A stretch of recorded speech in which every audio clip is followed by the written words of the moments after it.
the 150th anniversary of the Emancipation Proclamation, I want you to remember that the house they were standing in, the house my family has the privilege of living in, that house was built in part by slaves. You know, I haven't heard references to slavery, slaves, Underground Railroad in my modern life from a standing politician, except the most extreme.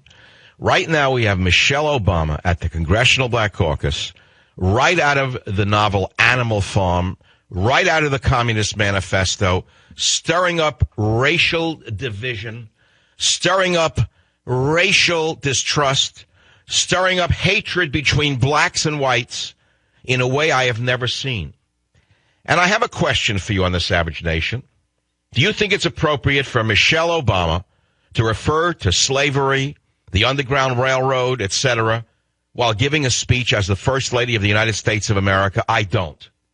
But I'm going to go a step further. I have to take my hat off to Michelle Obama. As despicable as her speech was, as despicable as Obama's actions are, I have to take my hat off to them, because they keep going back to their left-wing fanatical base over and over and over again. Obama and Michelle Obama keep going back to the Congressional Black Caucus, the Hispanic Caucus, the left-wing fanatics of all kind, and hammering them with these statements, the red meat statements. Obama and Michelle go back and keep talking about slavery. Listen, for example, to clip 7 this weekend at the Congressional Black Caucus. Now, back when our great-grandparents were riding that Underground Railroad, back when John Lewis was marching across that bridge in Selma, my God, and Jim Clyburn was sitting in an Orangeburg jail. Yeah, you're all suffering. The injustices we faced were written in big Yeah, bold your First letters. Lady, stop it already.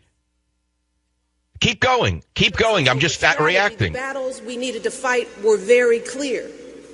We knew that to end slavery, we needed a proclamation from our president. Wait, let's stop right here. We knew that to end slavery? You mean she grew up in a time when there was slavery?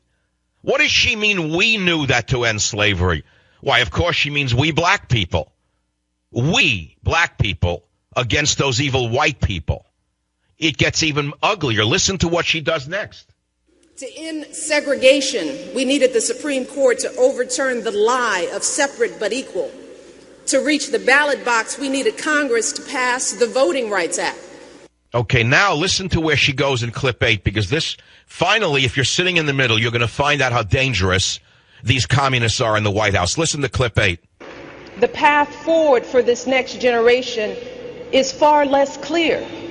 I mean, what exactly do we do about children who are languishing in crumbling schools? Oh, that's a lie. What about the 40% of black children who are overweight or obese?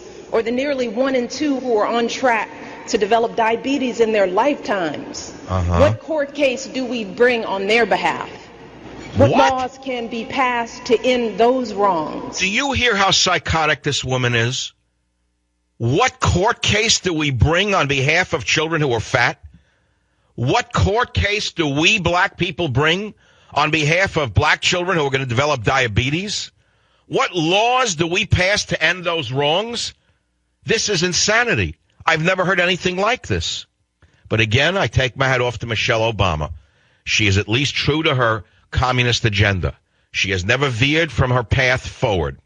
Loaded words. She said the path forward right out of the Communist Manifesto. It's always been used by the Communist Party USA. CPUSA has always used the phrase forward. Now they're using it nakedly. Play clip 11. As we mark the 150th anniversary of the Emancipation Proclamation, I want you to remember that the house they were standing in, the house my family has the privilege of living in, that house was built in part by slaves. Why does she keep referring to slavery when she's First Lady and she had an elite background? Never worked a day in her life. The skids were greased for her. She came from a very extremely comfortable middle-class family. And she used affirmative action. She used this rubric about slavery 150 years ago as though she herself personally suffered from it. and as though every white person in America was personally related or was overtly a slaveholder. You know, this is sickening. It's disgusting. This is the mind of a person who got where she is by threatening lawsuits and using the law to get ahead, not based upon her brilliance, certainly not based upon her decency, in my estimation, but based upon manipulating the law to get ahead. What court case do we bring on behalf of children who are overweight? What court case, she asked, do we bring on behalf of those who are going to develop diabetes? And this myth of crumbling schools, I've studied this in great detail as a former educator. This is the greatest myth there is. And while we may have had our differences over strategy, the battles we needed to fight were very clear. Fight. We knew that to end slavery, we needed a proclamation from our president, an amendment to our Constitution. President. To end segregation, we needed the Supreme Court to overturn the lie of separate but equal. To reach the ballot box, we needed Congress to pass the Voting Rights Act. Well, right. Well, they passed it. So what are you bellyaching about? That we, the people, don't want illegal aliens to vote? Or we don't want people to vote 4 times?